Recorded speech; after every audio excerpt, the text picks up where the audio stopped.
Let me set the stage for you. In the NFL, there are always updates. Transactions, depth chart tweaks, the day-to-day rhythm of a league that never sleeps. But every now and then, something happens that doesn't feel routine, something that doesn't just move across the ticker at the bottom of your screen. It feels heavier. It feels seismic. And when I tell you that what just went down in Cleveland had the weight of an earthquake, I'm not exaggerating. This wasn't just news. It was a shockwave that rattled through the entire organization, a moment that felt like the tectonic plates of the league shifted in real time. And here's what makes it different. It didn't come from some rumor mill on Twitter or from a coach hedging his bets with vague words about competition. No, this came straight from the core of the Cleveland Browns, from the one man who embodies their toughness, their grit, and their identity, Myles Garrett. Think about that. The franchise cornerstone, the defensive monster, the leader in every sense of the word, stepped up and delivered a message that cut through all the noise. Garrett didn't give a careful, measured soundbite. He didn't dodge the question or throw out cliches. He snapped. His words weren't rehearsed. They came out raw, sharp, and unfiltered. And in that instant, he confirmed what the whispers had been saying and what Browns fans hardly dared to believe. Shedeur Sanders is QB1. Tired of boring phone cases? Here's your chance. My Etsy shop is packed with exclusive designs that let you show off your team pride in style. And the best part, you'll unlock discounts when you hit favorite, more savings when you add to cart, and even surprise discounts on your second purchase. Don't wait. Click the link in the description and grab your favorite now. Now pause for a moment and let that sink in. Shedeur Sanders isn't being told to wait his turn. He's not being groomed slowly behind a veteran, clipboard in hand, waiting for the season to unravel before he gets his shot. No, he's being thrust into the fire right now, in week 4 of the season, and not against some rebuilding bottom feeder, but against the Detroit Lions, one of the most dangerous teams in football. This isn't a test run. This isn't a training exercise.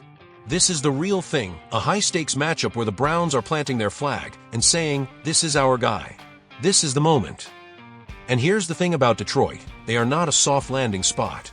Dan Campbell's Lions aren't the type of team you want to debut a rookie quarterback against if you're nervous about what he can handle. Their defense thrives on chaos.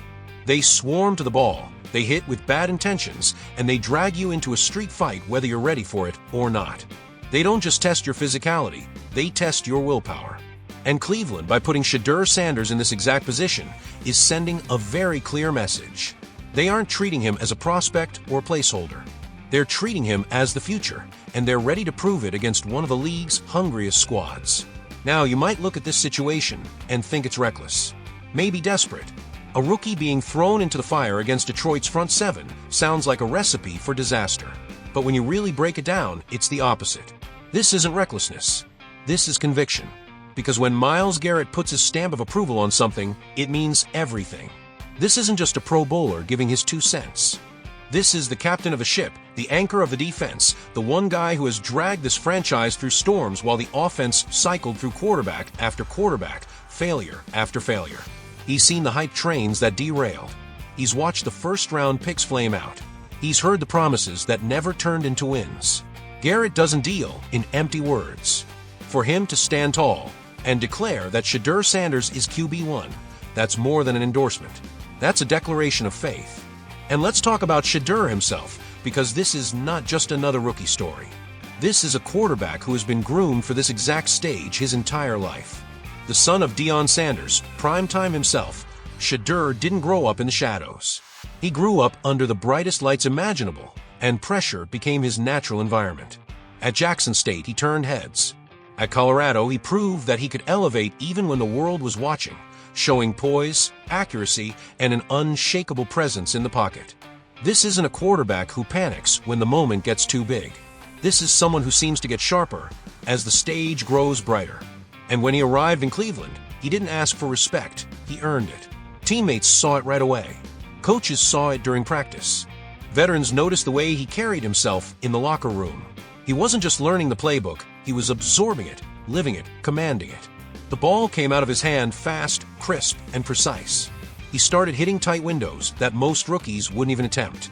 He built early chemistry with Amari Cooper, threading passes into spaces that only Cooper could reach. He connected with Elijah Moore in stride, showing timing beyond his years. And beyond the physical talent, what stood out most was his calm. In a collapsing pocket, when the pressure was crashing in, Shedeur didn't flinch. He stood tall, scanned the field, and delivered. And that's why this moment feels so different. Because for Cleveland fans, hope has always come with scars. They've seen it all. The first-round picks who never became stars, the veterans who arrived as supposed saviors and left as scapegoats, the endless cycle of promise and disappointment. The quarterback carousel has spun so long in Cleveland that it became part of the franchise's identity. Every time a new face arrived, hope flickered, and every time, that hope burned out too quickly. The scars of that history still linger, and no fanbase feels it deeper than the Browns. But now, something has changed. With Shedeur Sanders stepping into the spotlight, and with Myles Garrett's thunderous endorsement, Cleveland is daring to believe again. This isn't about filling time until the next draft pick. This isn't about pretending a project is ready to play. This is about planting a flag and saying this is our guy. This is our quarterback. This is our future. And years from now, people might not remember the exact press conference or the moment the coach made it official. They might not even remember the draft day celebrations.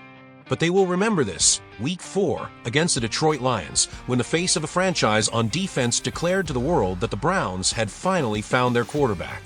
Because when Myles Garrett, the warrior who defines Cleveland football, looks the world in the eye and says, "He's the one," that's not a soundbite. That's a prophecy. Shedeur Sanders is QB1. And from this moment forward, nothing about Cleveland football will ever be the same again. I need you to feel the weight of what's happening in Cleveland right now. This isn't just another quarterback controversy. This isn't just another week in the NFL cycle, where fans scream for change and coaches dig in their heels. No, this feels like a cultural earthquake, a generational shift inside a franchise that has been wandering the desert of quarterback misery since 1999. And at the very center of it all, standing tall and calm as if he was built for this exact moment, is a fifth-round rookie who was never supposed to carry this kind of pressure. His name is Shedeur Sanders, and he's rewriting the entire story of the Cleveland Browns before our eyes. Sports Illustrated dropped a 3,000-word feature on it, front to back, dedicated to what they call the Sanders effect. Now, I've read plenty of puff pieces about young players before. This wasn't one of them. This was a deep dive, interviews with former teammates from Colorado and Jackson State, people who knew Shedeur before the hype, before the headlines. And the way they described him, it wasn't about stats or mechanics or highlight throws. They painted him as a born leader, a guy whose presence in a room demanded attention, a guy whose influence stretched beyond traditional hierarchies, beyond position groups, beyond the usual rookie limitations. Some players lift their teams with performance. Shedeur Sanders? He lifts entire organizations with who he is. And it's not just narrative. The Athletics Browns beat writers started doing something unprecedented.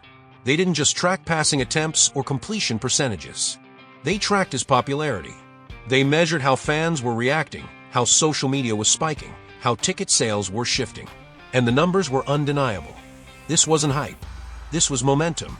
Cold, hard data showing that a rookie backup quarterback was single-handedly boosting organizational metrics. Think about that. Jersey sales, ticket demand, media ratings, sponsor interest, all bending around one player who hadn't even started a game. The fan base. Starved doesn't even begin to describe it. Since 1999, Cleveland has been grasping for competence at quarterback, cycling through name after name like some cruel experiment. And suddenly, here comes this kid, son of Deion Sanders, carrying both the swagger of his father and his own unique calm, and fans latched onto him with unprecedented enthusiasm. Within 48 hours of one appearance, Shedeur Sanders' jersey was the #1 seller in the Browns team store. 847 jerseys sold on a single Monday.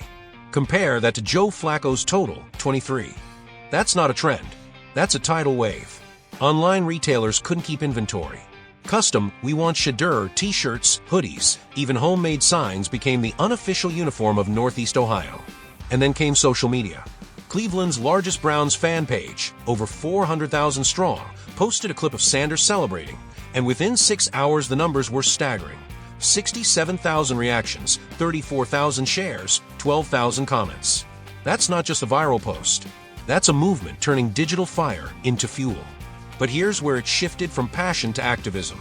Fans didn't just cheer from the sidelines, they mobilized. Hashtags exploded. Hashtag #StartShedurSunday. They weren't just typing, they were producing. Elaborate graphics, edited highlight reels, statistical breakdowns showing why Shedeur Sanders deserved the job. Local radio stations fed the frenzy, dedicating entire segments to the question of his readiness. WKRK-FM even ran a listener poll: should Shedeur start against Detroit? 89% said yes. 89.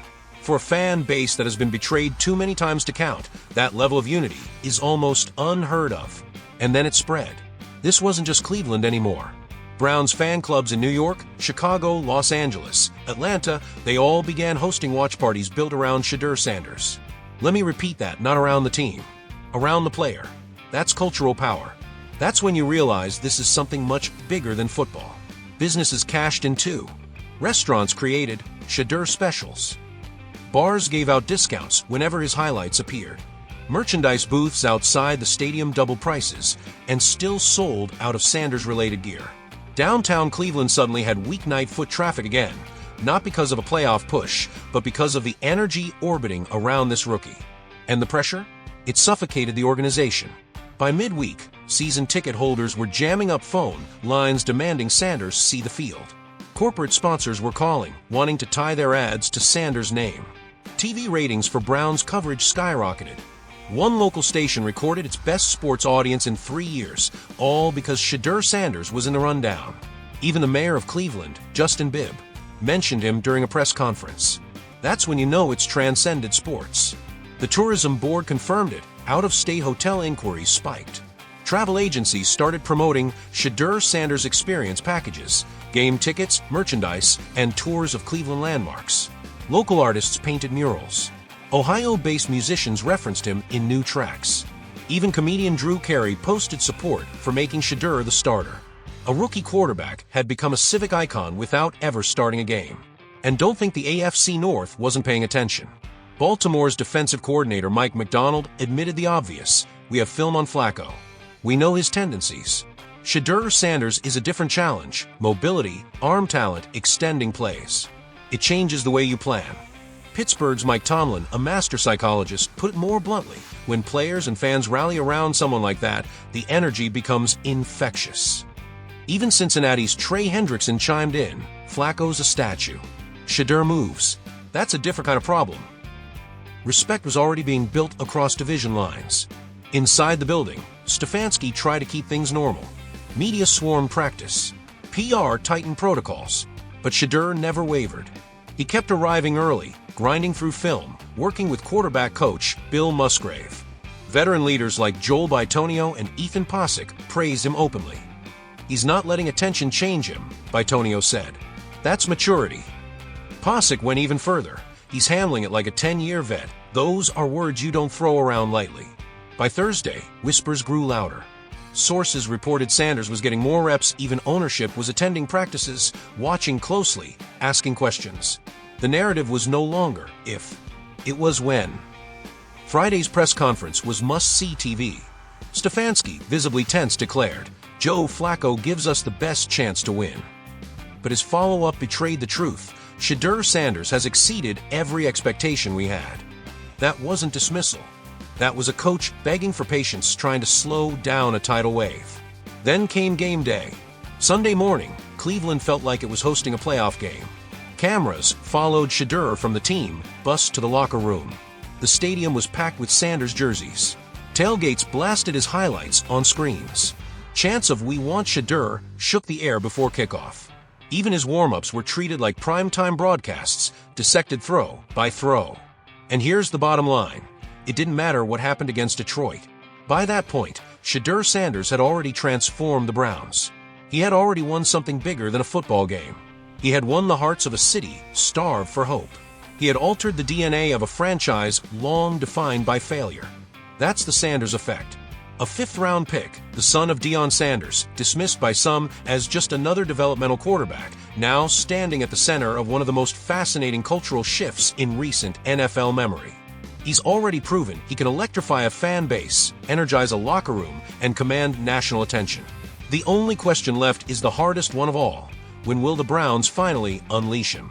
Because make no mistake, Cleveland hasn't felt this alive about a quarterback in over 2 decades. And whether he succeeds or struggles, Shedeur Sanders has already given this franchise something it hasn't had in a very long time. A reason to believe.